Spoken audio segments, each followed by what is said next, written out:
శ్రీ గురుభ్యో నమ. శ్రీమాత్రే నమ. మా భక్తి టీవీని ప్రోత్సహిస్తున్నటువంటి మా ప్రేక్షకులందరికీ ధన్యవాదాలు తెలియజేస్తూ ఈ వారం రాశి ఫలితాలు చెప్పుకుందాము.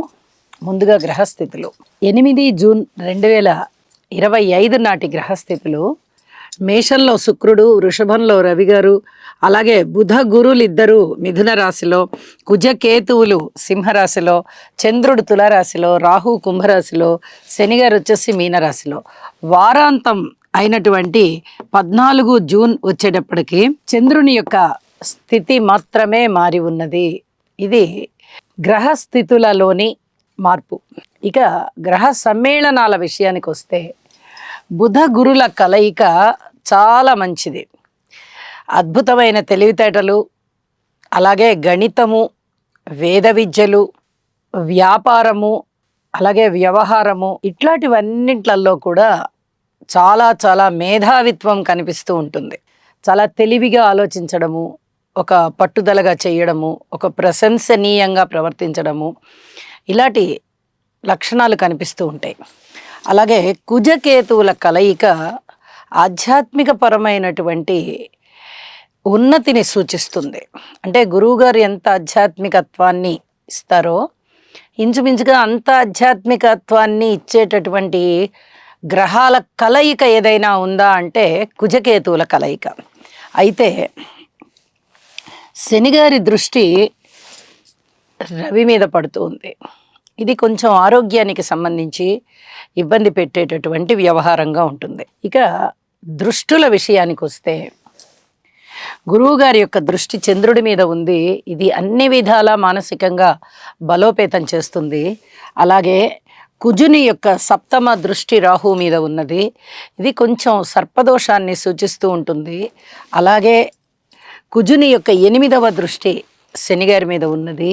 ఇది కూడా ఏదైనా యాక్సిడెంట్స్ని సూచిస్తూ ఉండడము, సంతాన పరంగా చిన్నపాటి ఇబ్బందుల్ని సూచిస్తూ ఉంటుంది, అనారోగ్యాన్ని సూచిస్తూ ఉంటుంది.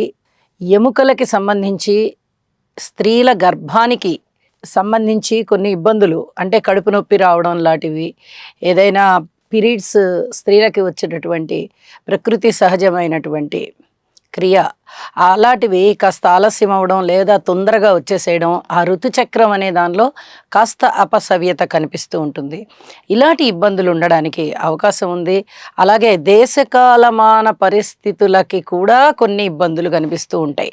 వీటన్నిటికీ కూడా పరిహారాలు చేసుకోవాల్సి ఉంటుంది. ఈ పరిహారాలు ఏవి చేసుకోవాలి అంటే తప్పనిసరిగా కుజ రాహు శని గ్రహాలకి స్తోత్ర పారాయణాలు చేసుకోవాలి. కొన్ని కందులు, కొన్ని మినుములు, కొన్ని నల్ల నువ్వులు దానం ఇవ్వడం చాలా మంచిది. ఇది రాశితో సంబంధం లేకుండా ప్రతి వారు కూడా ఆచరించవచ్చు. ఇది చెప్పదగ్గ సూచనగా తెలియజేస్తూ ఇక రాసుల్లోకి వెళ్దాం. తులారాశి వారికి ఈ వారం రోజుల కాలము కూడా మనము గ్రహస్థితుల్ని పరిశీలన చేస్తూ ఉన్నట్లయితే చాలా అత్యద్భుతమైన కాలం అని చెప్పుకోవచ్చు. వీరికి ఎంత బాగున్నాయి అంటే గ్రహస్థితులు, రాశిలో చంద్రుడు చాలా చాలా బాగున్నారు, షష్టంలో శనిగారు బాగున్నారు, నవమంలో గురువుగారు బాగున్నారు, ఇక లాభంలో కుజకేతువులు బాగున్నారు. వెరసి 5 గ్రహాల యొక్క ఉన్నతి చాలా వరకు చాలా బ్రహ్మాండమైన ఫలితాలను ఇస్తుంది. ఊహించని విధంగా లాభాలు ఉంటాయి. అలాగే భూమిని నమ్మి వ్యవసాయం చేసేటటువంటి వ్యవసాయదారులకి పంట ఇప్పుడే పండిందా అన్నంత ఆనందంగా ఉంటుంది. ఎక్సలెంట్ ఫలితాలు అన్నమాట. అలాగే ఊహించని విధంగా లాభాలు, విజయాలు, ఉద్యోగం లేని వారికి ఉద్యోగం రావడం, వ్యాపారం లేని వారు వ్యాపారం పెట్టుకోవడం, అలాగే పిత్రార్జితాలు రావాల్సి ఉన్న వారికి రావడము, ఈసరికే రాకుండా ఏదే కారణం వలన ఆగిపోయి ఉన్నట్లయితే అలాంటి వారికి కూడా పిత్రార్జితాలు ఎటువంటి ఇబ్బందులు లేకుండా ఇప్పుడు వచ్చేయడం, దూర ప్రాంత ప్రయాణాలు చేయడం, ఇక తీర్థయాత్రలు చేయడం, భగవంతుడి మీద భక్తి అధికం అవడం, మంత్ర సాధనలో ఉండడం, ఒక మంత్రాన్ని తీసుకోవడానికి ఇష్టపడడం. ఇక్కడ చెప్తున్నాను ఇంకొకసారి, మూఢమి వస్తూ ఉన్నది. ఈ వారం మధ్యలోనే 10వ తేదీ నుంచి గురుమూఢమి వస్తూ ఉన్నది. రవి గారికి గురువు గారికి 10 డిగ్రీల వ్యత్యాసంలో ఉన్నప్పుడు దూరము మూఢమి ఏర్పడుతుంది. ఇక్కడ మూఢమి ఏర్పడుతూ ఉన్న కారణం చేత ఈ మూఢమిలో మటుకు మంత్ర ఉపదేశం తీసుకోవద్దు, అదొక్కటి జాగ్రత్త పడండి. మిగతా తీర్థయాత్రలు చేయొచ్చు, దైవ కార్యాలు చేయొచ్చు, మిగతా అవన్నీ ఏవైనా చేసుకోవచ్చు, ఇబ్బంది ఏమీ లేదు. అయితే వివాహాది శుభకార్యాలు కుదురుతాయి, కానీ కొన్ని రోజులు వాయిదా పడతాయి. ఈ మూఢమి వెళ్ళిన అనంతరం ఒక 2-3 నెలల తర్వాత మళ్ళీ మీకు వివాహాది శుభకార్యాల అమలు ఉంటుంది. ఇప్పుడు కుదిరినా కూడా ఇది మీ మానసిక ఆనందాన్ని పెంపొందింపజేస్తుంది. ఇప్పుడు కుదిరిపోయింది కదా, 2 నెలలు 3 నెలలు ఎవరికైనా సమయం కావాలి. కాబట్టి ఆ సమయం ఈ విధంగా వచ్చిందిలే అని అనుకుంటారు. మానసికమైనటువంటి ఆనందం బాగా వెల్లివిరుస్తుంది. మీ జీవితాశయం నెరవేరుతుంది. తులారాశి వారికి అత్యద్భుతమైనటువంటి గ్రహస్థితులు అనమాట. ఏది తలుచుకున్నా ఆ పని అయిపోయింది అన్నట్టుగానే ఉంటుంది. ఇది చాలా చాలా చెప్పదగినటువంటి సూచనగా తెలియజేస్తూ ఉన్నాను. అలాగే విద్యార్థులకి చాలా బాగుంది, ఉద్యోగస్తులకి కూడా బాగుంది, కార్మికులు, కర్షకులు, నేత పనివారు, చేతి వృత్తుల వారు ఇత్యాది వారందరికీ బాగుంది. మృష్టాన్న భోజనాలు చేస్తారు, విందు వినోద కాలక్షేపాలు చేస్తారు, లలిత కళలలో ఎక్కువగా మీరు పాల్గొంటారు, అలాగే ప్రోత్సహిస్తారు కూడా. కళాకారులు కానీ, కళారాధకులు కానీ, కళా పోషకులు కానీ ఇత్యాది వారందరికీ కూడా చాలా చాలా అనుకూలమైన సమయంగా తెలియచెప్తున్నాను. రాజకీయంగా కూడా బాగుంటుంది, పబ్లిక్ రిలేషన్స్ రీత్యా బాగుంటుంది. అలాగే ఎన్ని రకాల ఆనందాలు పొందవలసి ఉంటుందో అన్ని రకాలుగాను తులారాశి వారికి ఇప్పుడు కలిసి వచ్చే కాలం అని చెప్పచ్చు. అన్ని రకాలుగా అద్భుతమైన ఫలితాలు అన్నమాట.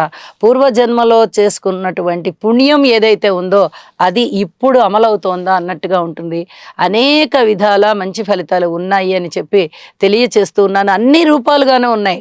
సంతానం బాగున్నారు, మాతృవర్గం బాగున్నారు, అలాగే పితృవర్గ రీత్యా బాగుంది, ఇంకా అసలు ధన ఆదాయం రీత్యా బాగుంది. నూతన వ్యాపారాలు పెట్టాలి అనుకునే మీ ఆలోచనలన్నీ ఫలిస్తున్నాయి. చేపట్టిన ప్రతి కార్యక్రమంలోనూ విజయ అవకాశాలు వచ్చేస్తున్నాయి. ఇంతకన్నా ఏం కావాలండి? ఆరోగ్యం కూడా చాలా చాలా బాగుంది అని చెప్పి తెలియజేస్తున్నాను. గురువు గారి యొక్క పరిపూర్ణమైన అనుగ్రహం, 5వ దృష్టి, పంచమ దృష్టి చేత రాశి పునీతమవుతూ చాలా ఎక్సలెంట్గా ఉంది. అసలు ఎక్కువ చెప్పనవసరం లేనంతగా బాగుంది అని చెప్పి తెలియచేస్తున్నాను. ఇక చంద్రుని యొక్క స్థితి వారాంతంలోకి వెళ్ళేటప్పటికి చతుర్థంలోకి వచ్చి ఉన్నది. మరి చతుర్థంలో మాతృవర్గరీత్యా బాగుంటుంది అని చెప్పాలి, కానీ చతుర్థంలో చంద్రుడు అంత గొప్ప ఫలితాలను అయితే ఇవ్వరు. కానీ ఆయన మాతృకారకుడు అవుతూ మాతృస్థానంలో ఉంటున్నారు కాబట్టి మాతృవర్గ రీత్యా బాగుంటుంది అని అయితే మటుకు మనం చెప్పుకోవచ్చు అని చెప్పి తెలియచేస్తూ ఉన్నాను. ఇక సంతాన రీత్యా కూడా తృప్తిగా ఉండేటటువంటి కాలంగా ఉంది. అన్ని రకాలుగాను మీరు అభివృద్ధిలో ఉంటారు, చక్కటి సంతృప్తితో ఉంటారు అని చెప్పి తెలియజేస్తూ ఉన్నాను. ఈ కుజ, రాహు, శనిగార్ల స్తోత్రాలు మటుకు తప్పనిసరిగా పారాయణ చేసుకోండి. శుభం.